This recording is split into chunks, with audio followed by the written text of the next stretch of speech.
Thanks for joining us. I'm Professor Gruther. I'm Professor of Practice at the School of Management at Kettering University. I was expecting that Dean Ahmed was going to do the introduction, but he's having technical difficulties and will be joining us a bit later. He asked me to get us started. So our speaker today is John Q. Adams, who's going to speak on his prescriptions for entrepreneurial good health. Beginning with his graduation from Heidelberg College in 1958, Mr. Adams built a career in the pharmaceutical industry that spanned 45 years. He found his niche in the prescription respiratory field, where he founded Adams Laboratories in 1985. Thank you very much. Are you okay? Somebody had their mic on. I wasn't sure who that was. In any event, John's leadership of Adams Labs represents the pinnacle of his career. During his career, he invented Mucinex D and Mucinex DM. I'm sure everybody here has seen the commercials for those products. Since his retirement in October 2005, he owns and operates Rough Creek Lodge, a luxury resort and conference center near Dallas. And we would like to welcome him, help me welcome John Q. Adams. John? Thank you. Thank you. It's a pleasure to be here. I'm looking forward to some good dialogue with everybody.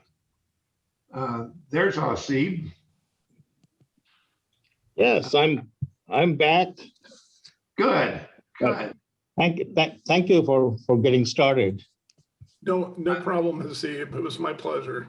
No, thank you. Thank you for rescuing me. Well, we'll just get started here. I'll start from scratch with just a thought process. Is so you think you have a good idea, and what do you do if you think you have a good idea? How do you proceed in an entrepreneurial sense to verify that your idea is good, bad, or indifferent? And I'll give you an example of what happened to me in my career. I was a pharmaceutical rep for a pharmaceutical company, and I was calling on a physician, happened to be in North Platte, Nebraska. And we were promoting a product called novahistine expectorant, which was an expectorant, but it had an antihistamine in it also. And we were promoting it for bronchitis. And he looked at me and he said, if you can show me a reference that says an antihistamine is indicated in the treatment of bronchitis, I will use your product exclusively. Well, that's all I needed. When I got back to Dallas on the weekend, I spent the weekend in the library at Southwestern Medical School trying to find that reference. And I could not find one. So he planted an idea in my mind on a product. And back then, almost everything on the market that was promoted for any kind of a respiratory problem had an antihistamine in. From a regulatory FDA standpoint, you can take ingredients out of an established product. All you have to do is alter your claims a little bit to make note of that. So that was the birth of a product that ended up being trade named Entex, E-N-T-E-X. And it ended up over a period of time that Entex was the 76th most frequently prescribed drug in the country for sinusitis. So that there's a lot that happened in between there, but that's kind of the beginning and the end of that. So to carry that out a little bit further, you read once you get this idea, and let me make one comment here. to everybody. In the entrepreneurial sense, the good Lord gave you 2 ears and 1 mouth, which means you should listen twice as much as you talk. And so because I listened to what this physician told me, I was able to pursue that product. And so it ended up that eventually we put the product together and put it to market. But in the process, we were looking at the whole physician market, the respiratory market. And I proposed a marketing program to the 2 people that owned the company I was working for that said we should be a specialty company. We should promote our products exclusively to ear, nose, and throat, allergy, and pulmonary.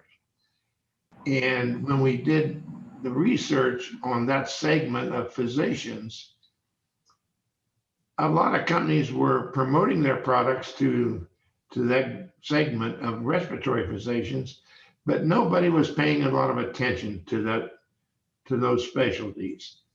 And when I say paying a lot of attention, they weren't particularly focused on helping them out with their conventions or CME credit and all that kind of thing that goes along with taking care of a specialty.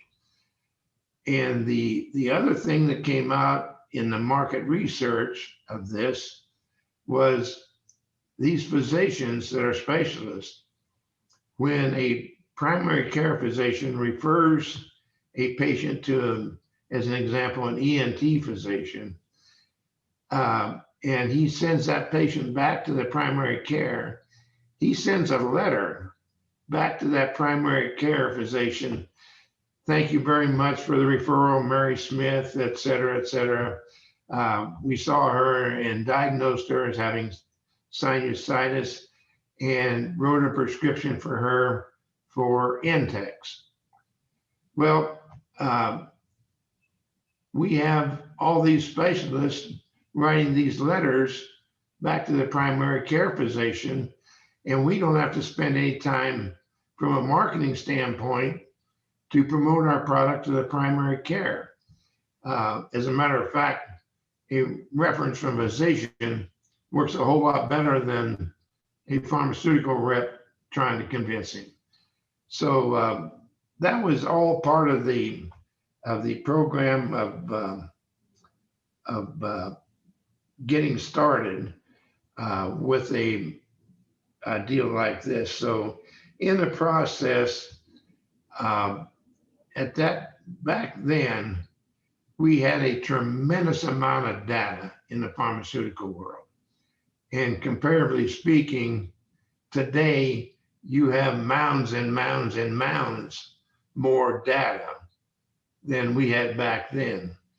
But as an example, I could sit in my office and I could pull up enough data in Phoenix, Arizona to lay out a territory for a rep based on physicians, ENT, allergy, and pulmonary physicians, how many prescriptions they were writing for what product, how many patients they saw, et cetera, et cetera, et cetera. All that data was there. So I could design a territory sitting in my office. And I'm sure today, and I've been out of that world for a lot of years now, today, there is that data plus a whole lot more that would be significant in establishing a program of how you focus into it. The main thing I want to get across here is you've got to do market research. You have to spend a lot of time and effort and even money to be able to determine what your market is, how big it is, all those kind of things that happens when you do market research. Because if you want to get 10% of a market, where you're better off getting 10% of $100 million a year market or 10% of $2 billion a year market. So it's really critical you know the market size that you're going after. Be able to know what your penetration from a marketing standpoint into that market might be. And several things enter into it. In the pharmaceutical world, naturally, the government plays a big role. They play a role not only of reimbursement, but unless you can get approval from the FDA, you don't have very much going for you in the pharmaceutical sense. So reimbursement in the world, in the world I was in, was a big factor. And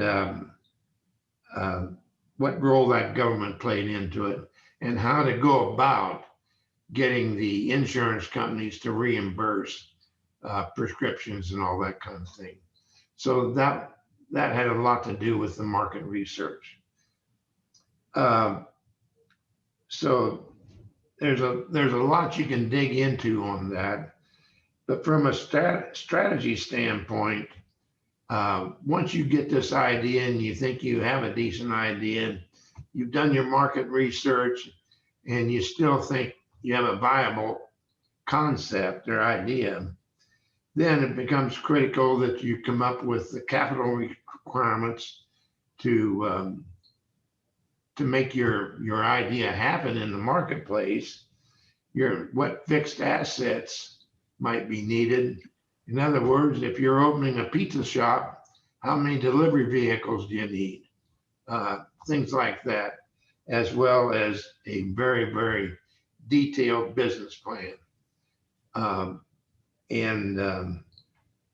Let me say this before I go any further about entrepreneurial. And I think Hasib is a prime example of what I know of him, that the time and the effort required to be successful in this arena, you're not going to be in a world where you work 40 hours a week and you go put your feet up on a stool and have a cold beer. That's not going to happen in the entrepreneurial sense. If you're married, you're probably going to miss a lot of your kids' soccer games, all that kind of thing, because it just takes a lot of devotion and a lot of time to be able to be successful in an entrepreneurial sense. So that is a big thing with entrepreneurial side of it.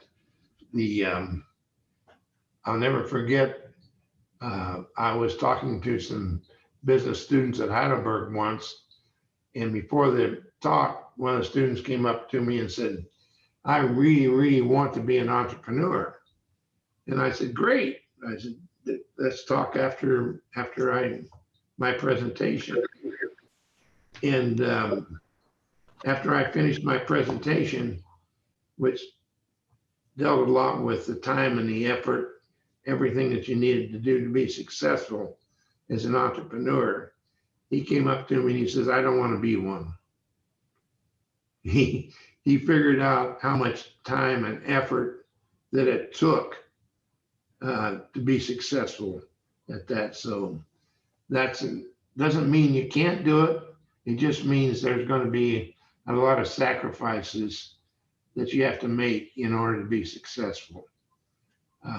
As the old saying goes, the harder I work, the luckier I get. And it really comes into play. So let's talk a little bit about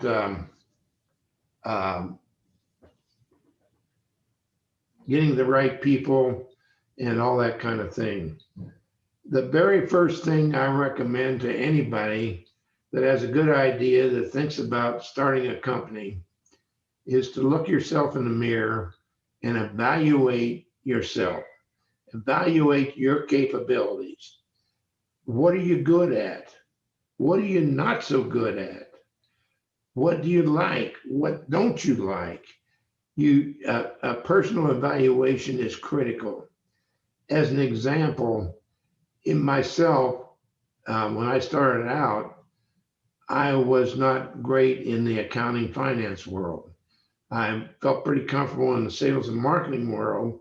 So as a result, the very first person I hired was an accountant, because that was the area in my mind where I had a hole that I couldn't fill myself, that I had to fix in order to be successful.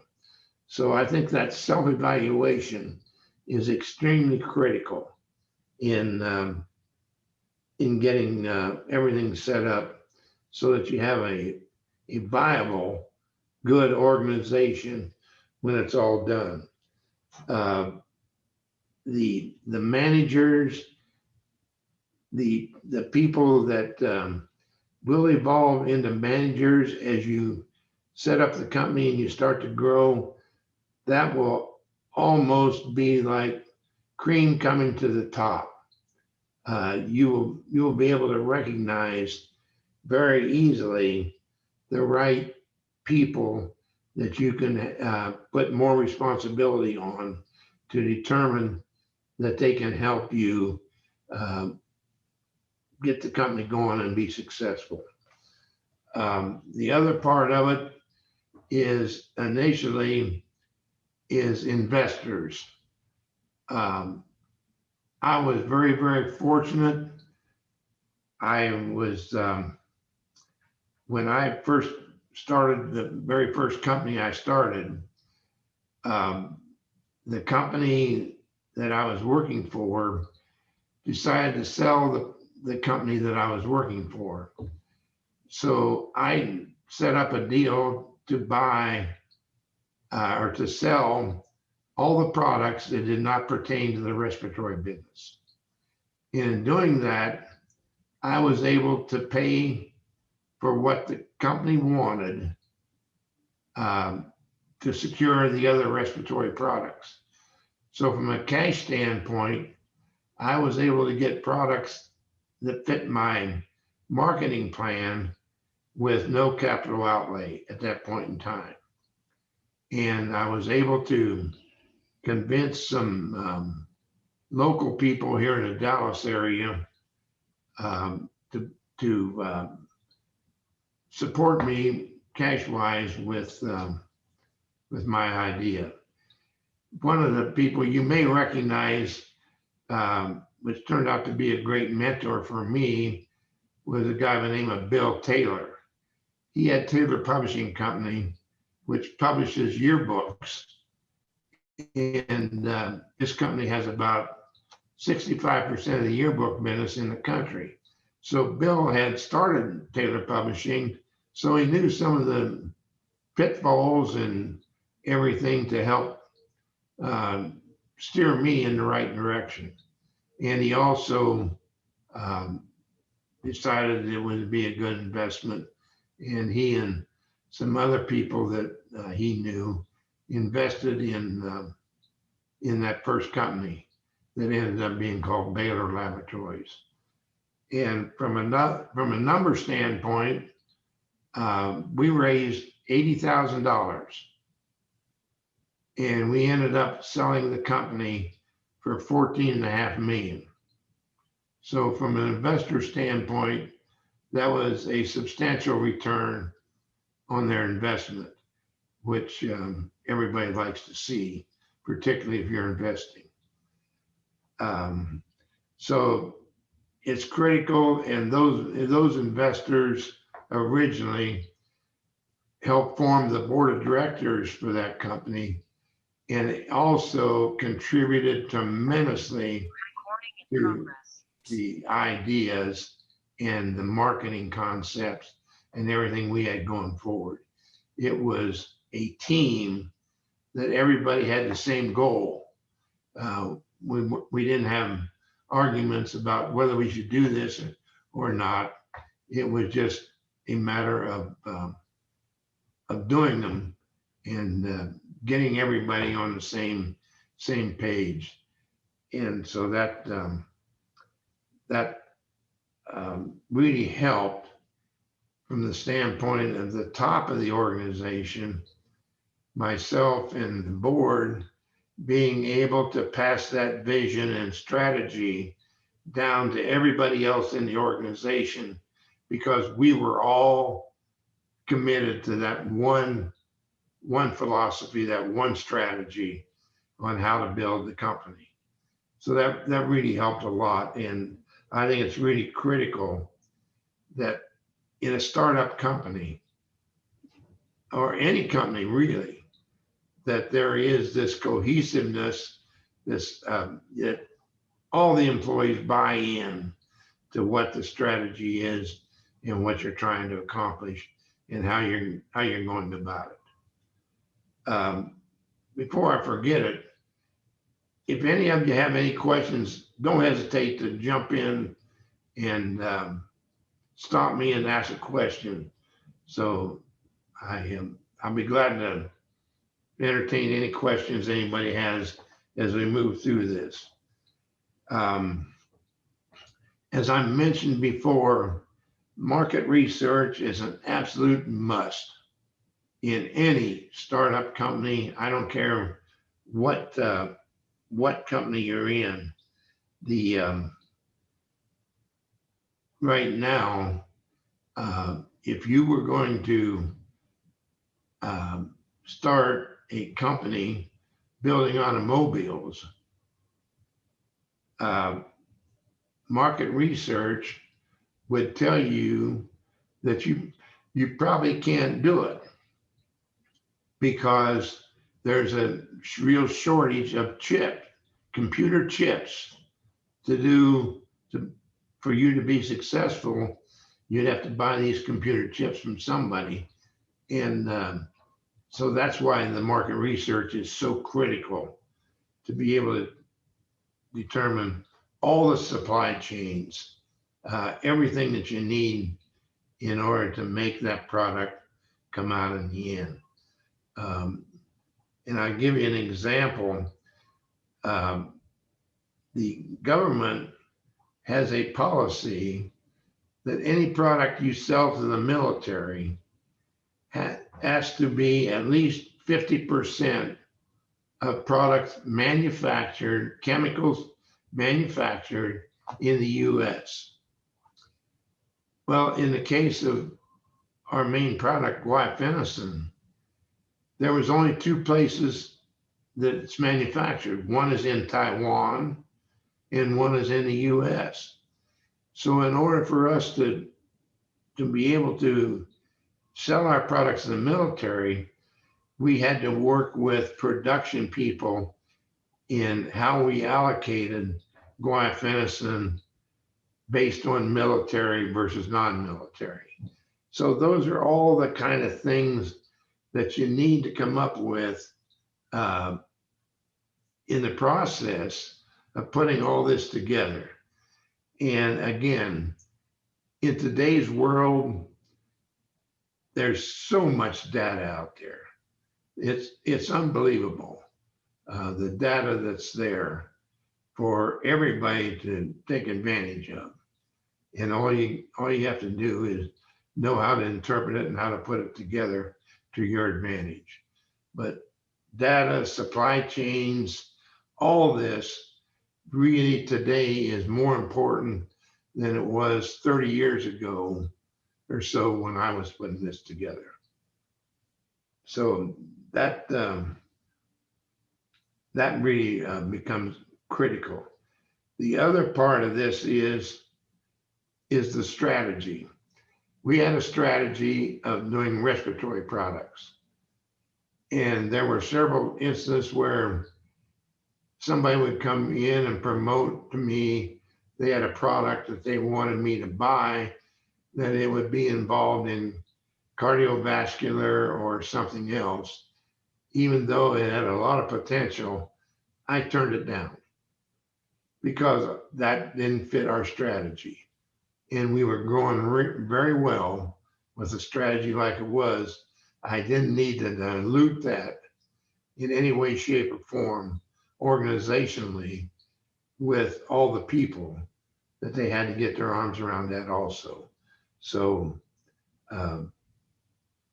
that becomes pretty significant, that you stick with the strategy and you make it work, that you develop.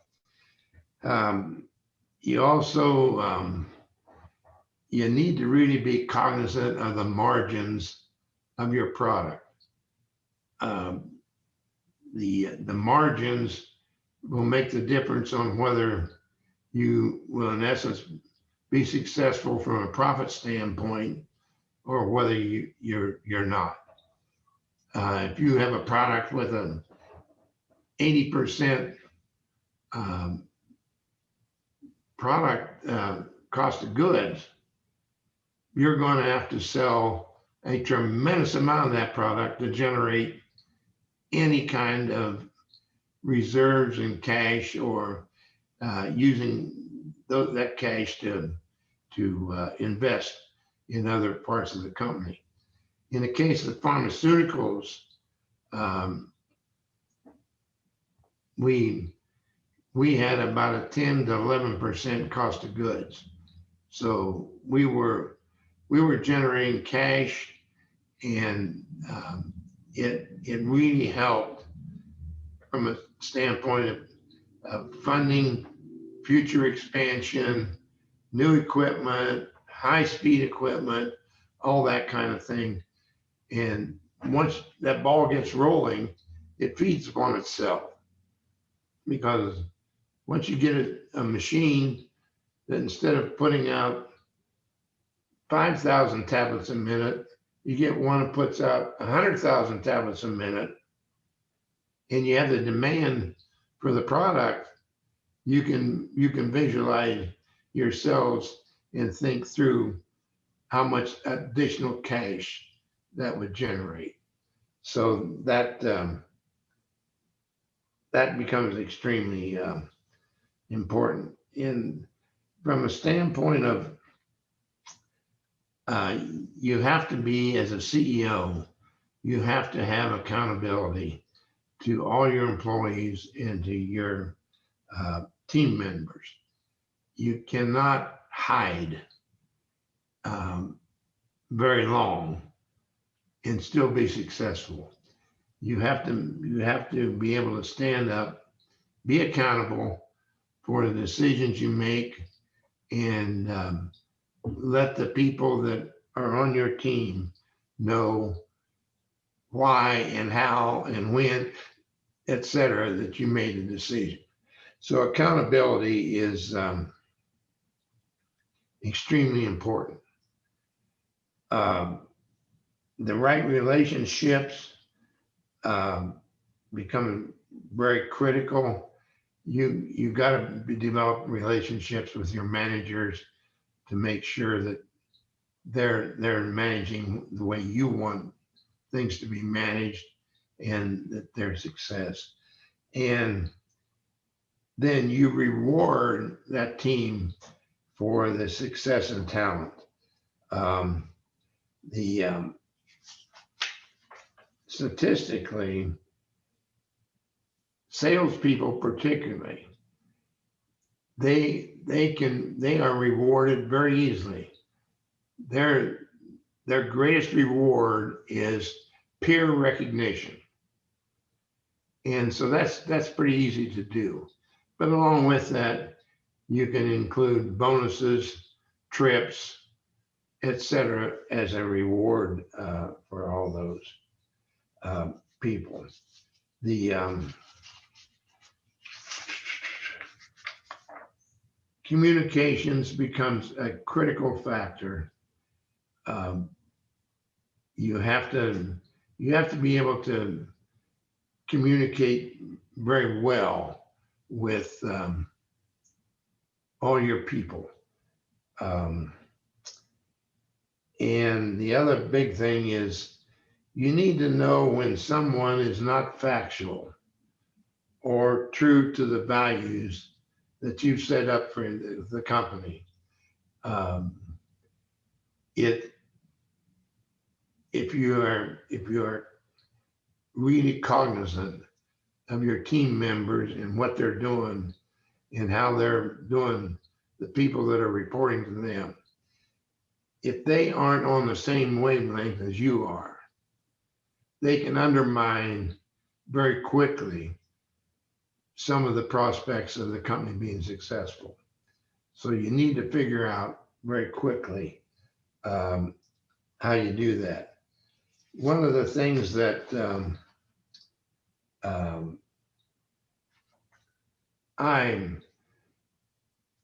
when I first started my first company, I made an effort to learn the basics of accounting, learn the basics of laboratory procedures, learn the basics of human resources, these kind of things. I want enough information in those different areas to know if somebody was reporting to me whether what they were telling me was factual or not. I wanted enough information to be able to do that. I didn't need enough information to devise a financial statement myself. I need enough information to know when I looked at a financial statement if what they were telling me was factual and truthful. So again, it becomes very critical that you learn these different disciplines enough to know if your people are being honest with you. And if you're communicating well with them, then that becomes a lot easier to determine.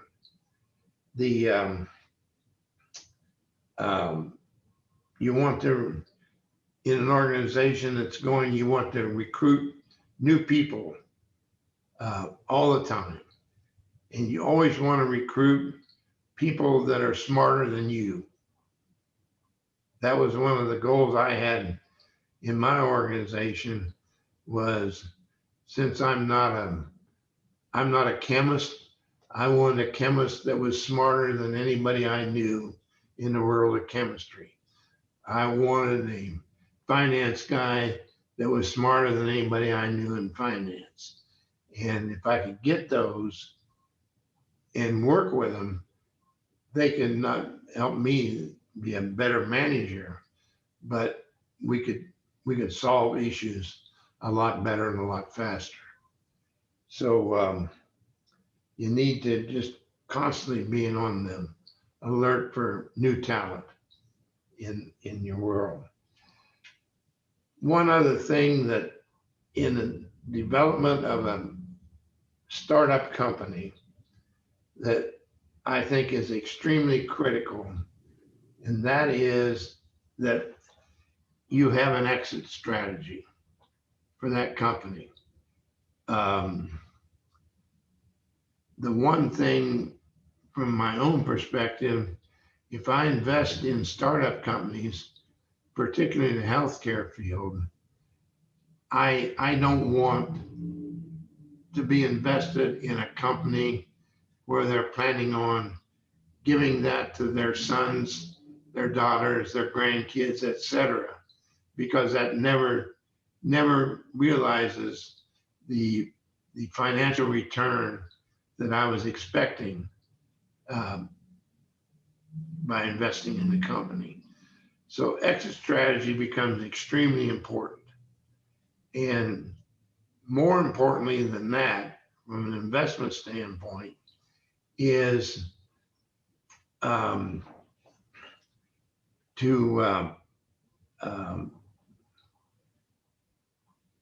you invest in a management team in a startup company.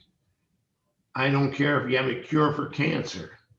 If you don't have a management team that knows how to manufacture that product, how to get it to the marketplace, et cetera, you really have nothing. So again, it becomes critical when you start looking at capital, that you have an eye on the management team and you're really investing in the management team of that company. In my own mind, I look at 75 to 80% of my investment dollars are based on the management team. The other balance is based on the product, market size, et cetera, et cetera. So I'm a firm believer in a management team will take you a long ways, as opposed to just somebody that doesn't. And I'll expand on that a little bit more as Steve and I have talked somewhat in the past. I am not a big fan of venture capital people. As always with everything, there's good and there's bad venture capital people. The venture capital people that I was around, every one of them had a business master's degree. But as far as contributing to the company, to the growth of the company, about all they could do was read a financial statement. They had no idea about, they had never met a payroll themselves. They had never invested their own money into a company. None of these kind of things that they ever done before. They were always taking somebody else's money and investing it. And as a result, I did not have a good experience with venture capital people. Angel investors, yes, they're great. Those are the local people that you know around you, and they normally will invest in you and give you a lot of advice and help you get started. So I think that's very critical in doing your own company.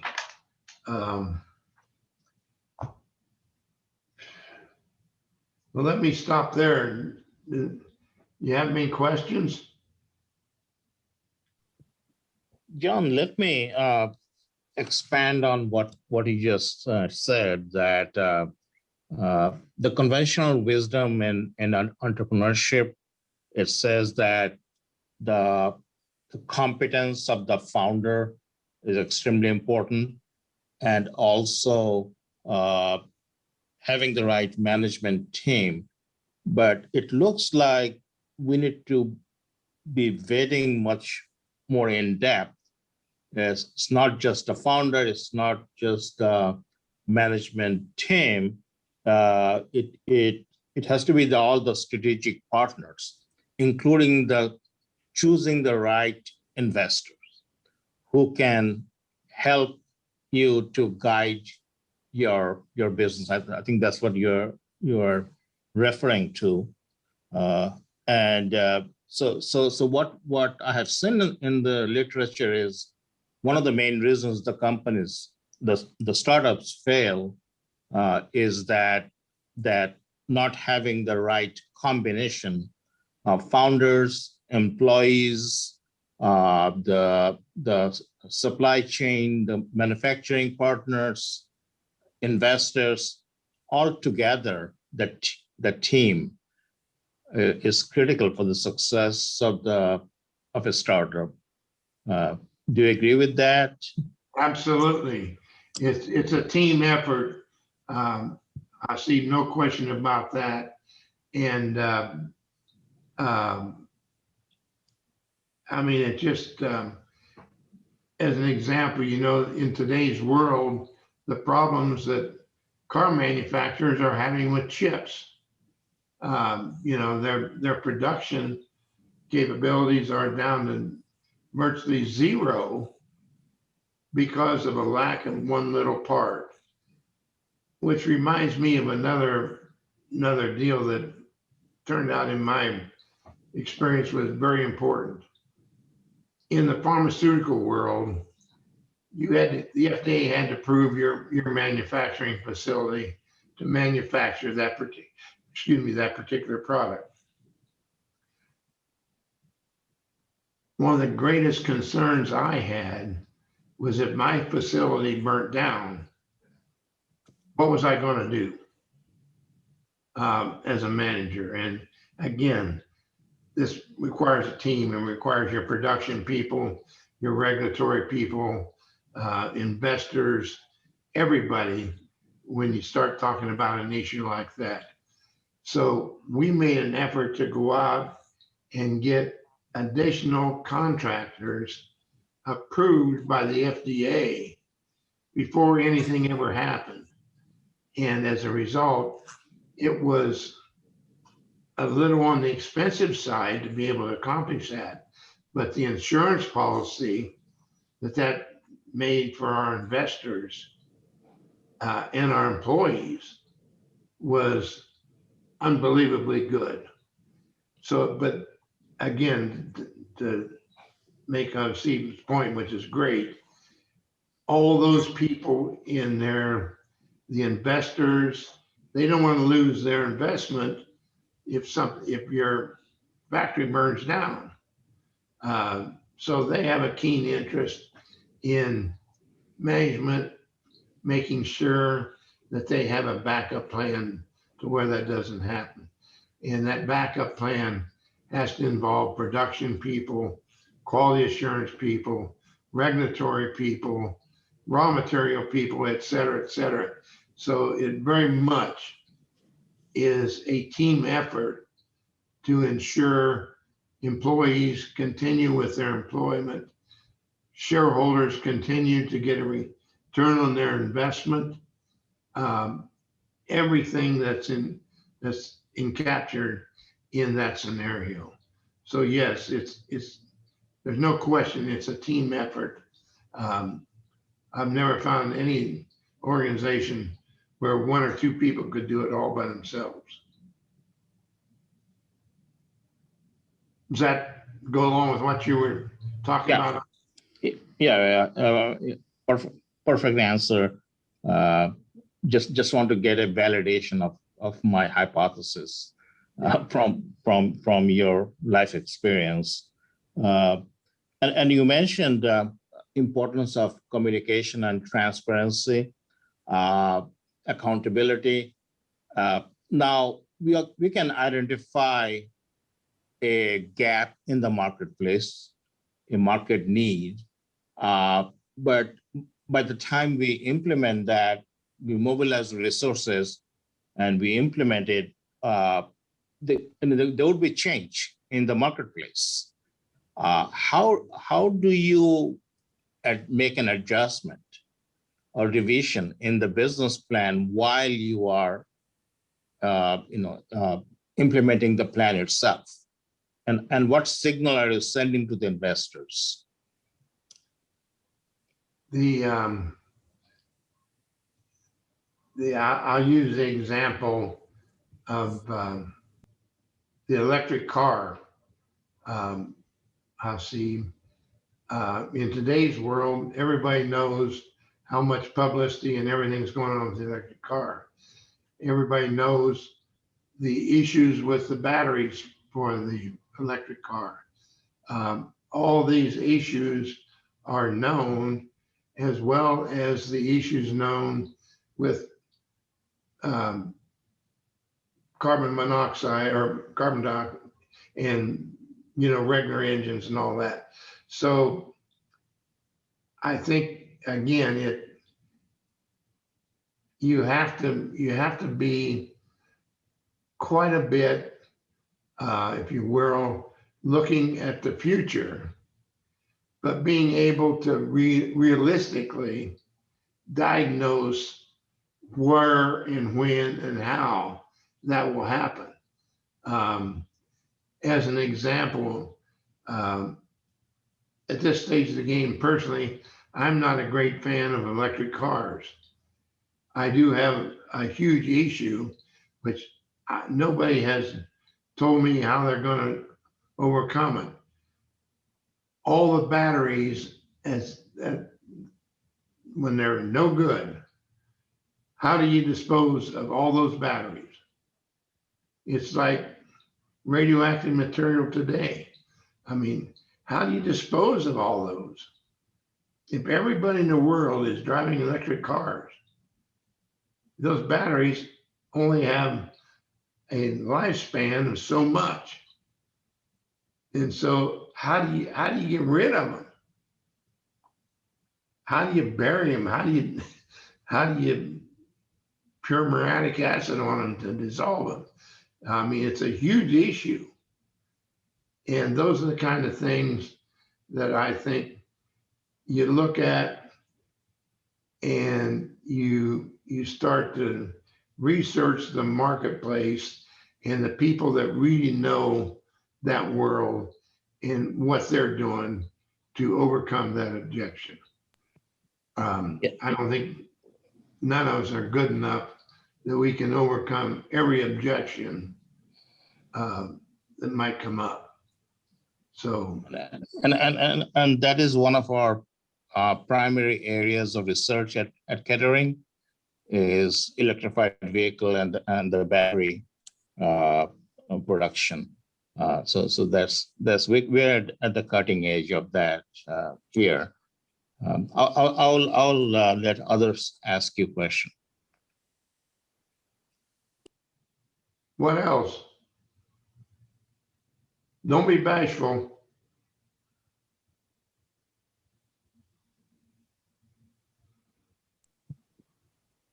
Well, others are thinking, would you please expand on your exit strategy for Adams Lab? At what point you decided that you're going to disinvest from your just successful company? Sure. I see a couple of thoughts on that. As I said early on, in the companies I had, we specialized, we focused on ENT, allergy, and pulmonary doctors that treated respiratory problems, not cardiology, not OBGYN or anything else. We focused on them. And I was successful in building a company that became very profitable with those specialties, leaving an opportunity for a larger company that had greater resources, et cetera. Instead of 200 reps we had, they could do 2,000 reps to take the same product and go to family practice physicians, internal medicine physicians, everybody else. So they're not only were they acquiring a profitable company, they were acquiring an opportunity to expand the market. And I'm a strong believer that if you try to do everything, and some of these companies that have a tremendous amount of resources, I mean, if you just look at the cash that some of these companies have today, Hasib, they can do almost anything they want to. But in order for them to be able to utilize that cash, they got to have an opportunity. And so I think in an entrepreneurial sense, you build a company up to a point, and then you start looking as an exit strategy for somebody that has the greater human resources, the greater capital, et cetera, to take it and run with it. Is that? Yeah, thanks. I'll let others ask questions now. John, this is John Gruther again. I have a question for you. You started out early speaking about doing research, right? Using the data. And no matter what data we get, as Hasib's just mentioned, if we're chasing a moving target, there's always room for error, right? And even if we're trying to get the market data right, sometimes we don't keep our focus on all the right things at the right time. So, do you have an example of something you did, something that happened where you got a little behind the curve when you were trying to get one of your businesses started? Do you have any examples of, you know, if I could have gone back and planned that just a little bit better, I would have done something different? Do you have an example of that you could share? Um, I, John, I have been so grateful and successful that I didn't have anything like that. The first company, you know, was sold to a larger pharmaceutical company, and after that, I had a non-compete clause, but we determined that we could get into the veterinary dermatology business, which was growing like crazy.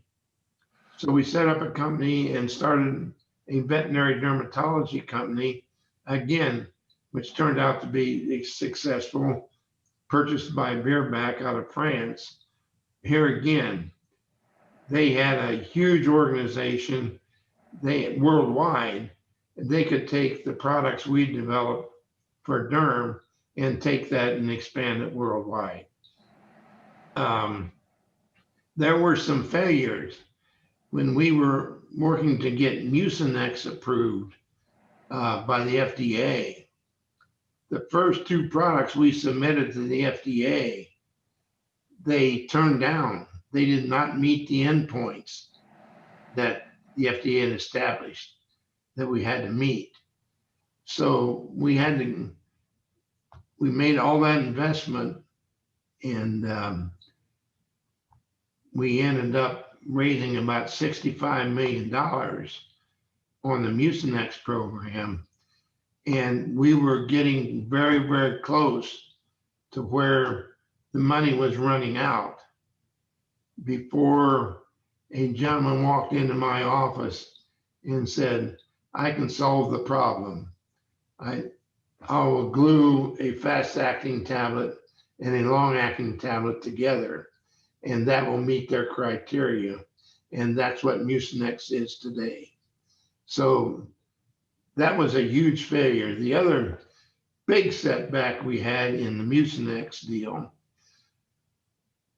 I, myself, and my whole organization, we only had experience in the prescription drug market.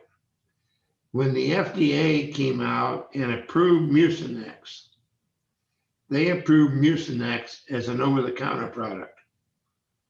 We did not know they were going to do that. We had no experience, nothing in the OTC market. So what I did was I went to our board, and I was chairman and CEO at that time. I said, I will step down as CEO if you can hire somebody that knows the OTC market and bring them in, so that our shareholders and our investors continue to get a return on their money, return on their investment. And we did. We ended up hiring a guy that knew the over-the-counter market, which was, if you want a huge setback, there were some long faces in the office when the FDA called us and said they approved it, but it was an OTC. We didn't break out the champagne.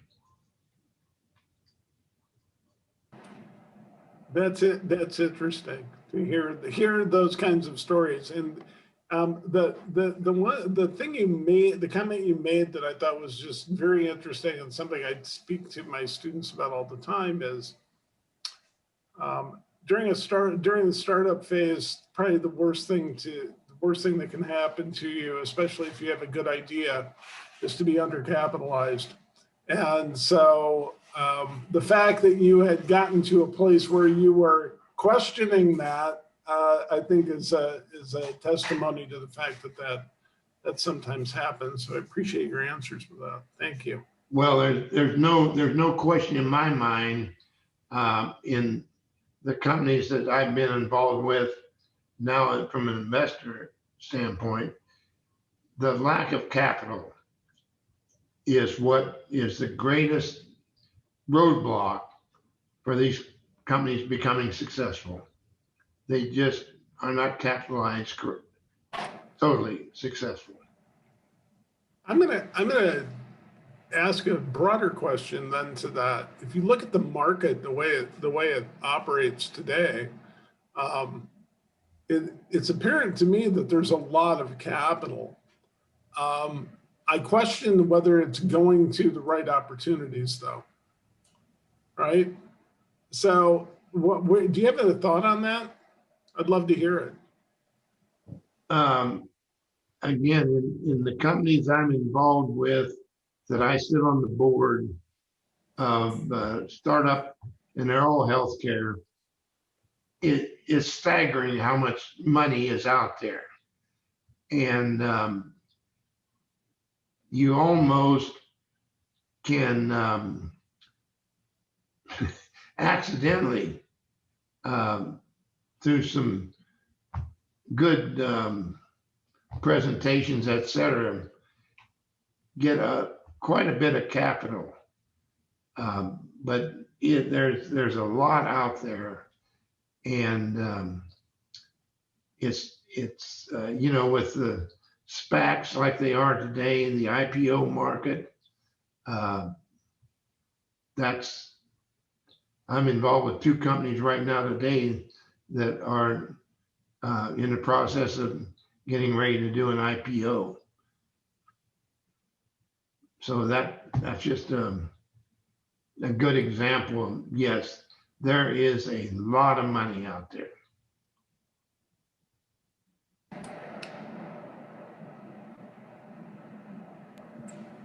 Well, I think John is thinking about the next question. While he's doing that, I just want to point out that I think one of those two you mentioned, John, the CEO of Cerescan was here in January in one of our events in School of Management. And at that time, he was talking about the IPO process. He was initiating that. I think that's the one you may be referring to. Yeah, I'm vice chairman with John Kelly on that. Yeah. So would you please share how you came up with that idea of brain imaging and importance of that? Well, it's another example, John, of a setback, if you will. John Kelly found out about this and came to me and said, "What do you think?" The company was in bankruptcy, and so we decided to give it a shot. We hired a guy that to come in that knew the market, knew all this thing with the brain imaging. He was there 30 days and committed suicide. And so here we are, John Kelly and myself, with a company that we don't know anything about really, that we were depending on this guy we hired that had the expertise, but he committed suicide, and so we were left there holding the bag. And you want to talk about a setback, that'll set you back a few years. What was the immediate response for that? What was your immediate response besides prayer? I would question what the next step would be right after that. Well, with the ladies present, I won't say what that was, John. Okay, all right. That's got to be a difficult situation. Yeah, and those things happen, and you just have to grit your teeth, bear down, and make it work. And again, situations like that, to take your point a little further, situations like that, John, are where a lot of capital is required. Yeah, you can buy. There are certain set of problems you can buy your way out of, right? Right. Yeah. Then there are the problems where you can't do that, and that's where the planning, I believe, matters more than anything. That's correct. But the ones, most of the time, the ones you can buy your way out of, those are the big handicaps to the future. We ran into all kinds of things where people had made loans to the company, and all of a sudden they wanted their money, and different things like that didn't bode well for making the company grow in the future, but we had to deal with those kind of things. John, could you share some thoughts on how to get the attention of the network of venture capitalists and angel investors for a startup? That's really a good question. Let's see.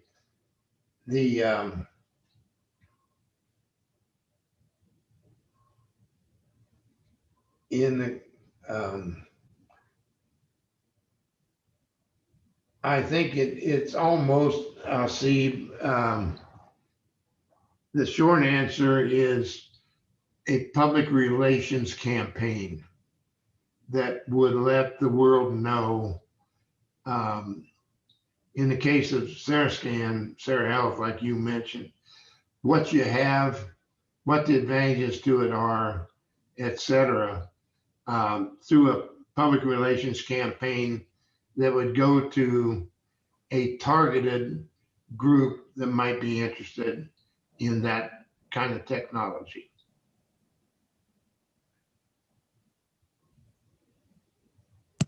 I think Apurva has some question, right? Apurva, please proceed. Hi, John. I am enjoying what you're speaking about. And yes, thank you for taking out the time. And I have a question for you. Considering your company is a pharmaceutical-based company and we are in the middle of a crisis, we are in the middle of a pandemic, which doesn't seem to get to the end button. So how do you think your company would have reacted, and what additions or contributions should you and your company have made during this pandemic? Let me answer your question this way.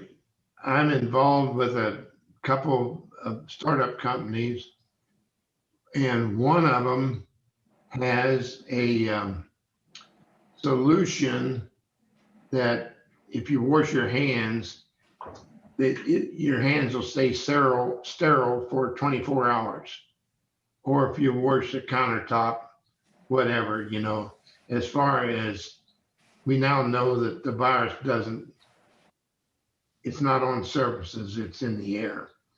The other thing that there's another company I'm involved with that has a product in development that will kill the virus.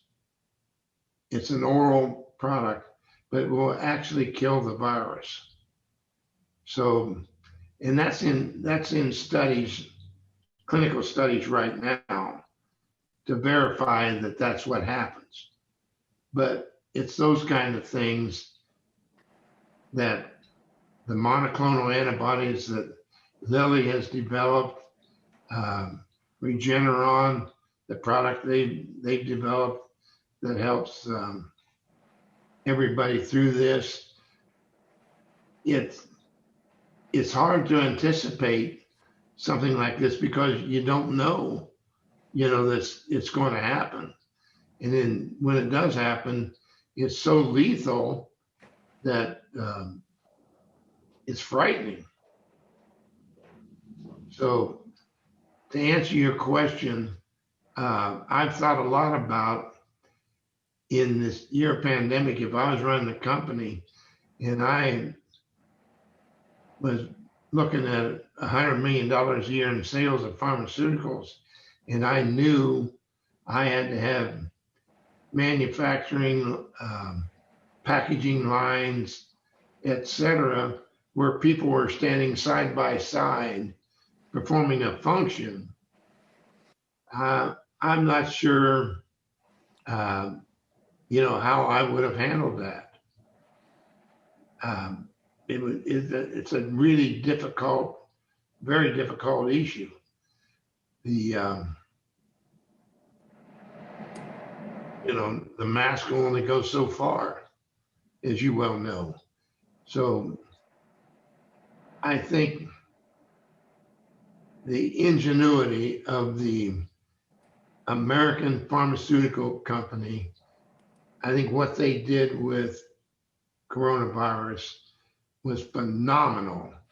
The speed and everything with which they made that happen. And to the point of where it is today, where it's at. But I don't have a good answer for your question, because it really would be very difficult. You can't send people home. When we first got going with Mucinex, we were running 3 shifts a day, 7 days a week. Now, if all of a sudden coronavirus appears, how do you stop that when the demand was taking up all that production time? It's a very difficult situation.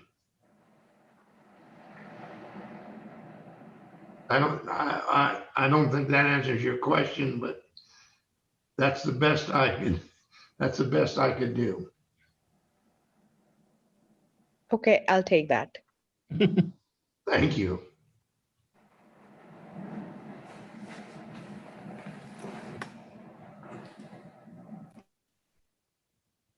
Hey, John, I have one question. Yes, sir. So thank you so much for such a great session. And I agree with the first point that you made. This process is very time consuming, and we have to put a lot of effort in that. So my question is that the new idea that we have today, how is going to be work in the future in the same effect? How are we going to be assured that? Because now the market condition is changing day by day. So if suppose there is a one product that we designed today with this, today's market condition, then how are we going to be assured that that is going to be work in the future as well? I don't think you have assurance that that's going to be happening. I think what you do have assurance on, that there will be other coronaviruses, similar type things, like SARS and the other viruses you had that weren't quite as potent as this. The other thing with coronavirus that really bothers me is there's starting to be some data accumulated that says it may affect your lungs, your liver, your kidneys in the future, somewhere down the road, because that's where the virus seems to, particularly in the lungs, seems to be where there's a lot of damage done, hence the respirators and all that. So the big question I have in my mind is, for somebody 20 years old today, and I have people that I know that won't take the vaccine, but how much risk are they taking to some really severe, say, pulmonary issues in the future that may not be a cure for? I'm just being honest. I don't know how you prepare for this kind of thing happening.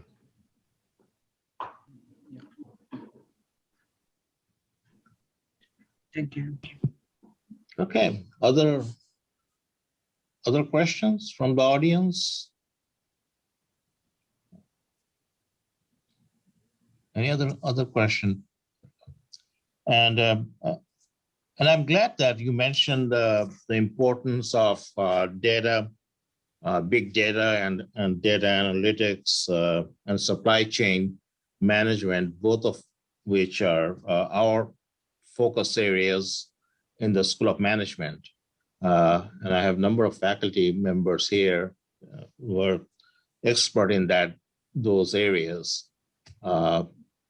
Anyone has any question on the data analytics, importance of that, and supply chain issues?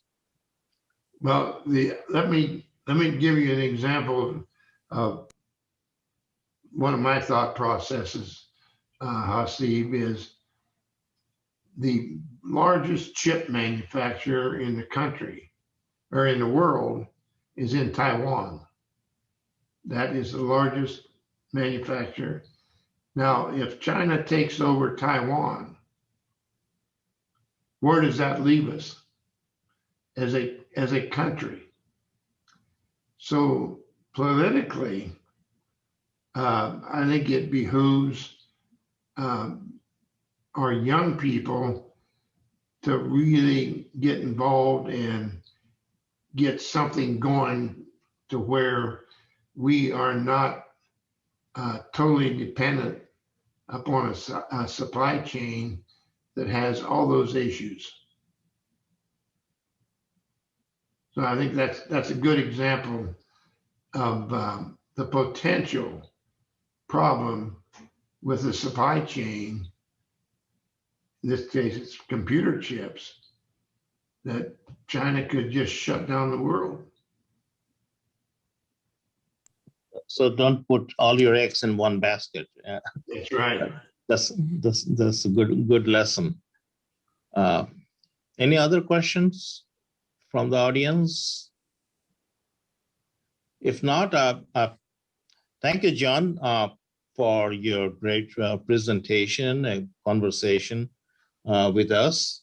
Your time, we really appreciate that.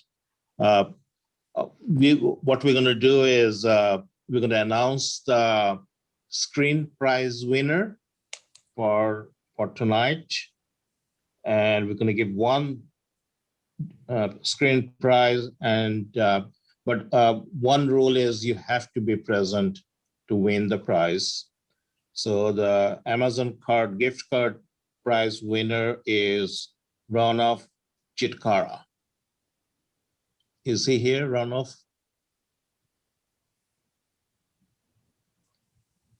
If not, I'm going to move to the number 2 is Vivek Choksi. Is Vivek here? I'm here, Dean. Yeah, okay. Okay, so you are the winner of the $50 gift card. Oh, Okay. Thank you. Okay. Well, that concludes our Spring 21 business speaker series. And we're very fortunate to have Mr. John Q. Adams sharing his entrepreneurial journey with us. And so our next event would be for the summer, and we will soon announce the speaker for that event. We may announce both the summer and the fall 2 events and dates and times. to make sure that you have it on your calendar. Thank you, everyone. Have a Thank you for having me, Steve. Yeah, John. Thank you for having me, and if I can help in any way, shape, or form with your program, let me know. Thank you, John. We really appreciate. I'm sure we will need your assistance in the future. I see John is agreeing with that. John, do you want to say something? I was just going to say thank you, and if I teach the entrepreneurship class, so yeah, I may be contacting you to pick your brain in the near future. So I appreciate it. I'll be glad to help if I can, John. Sounds wonderful. Thank you so much. You all have a great great evening, and be safe. Thank you, everyone. Thanks for joining us, and we will see you soon. Take care. Bye-bye. Bye.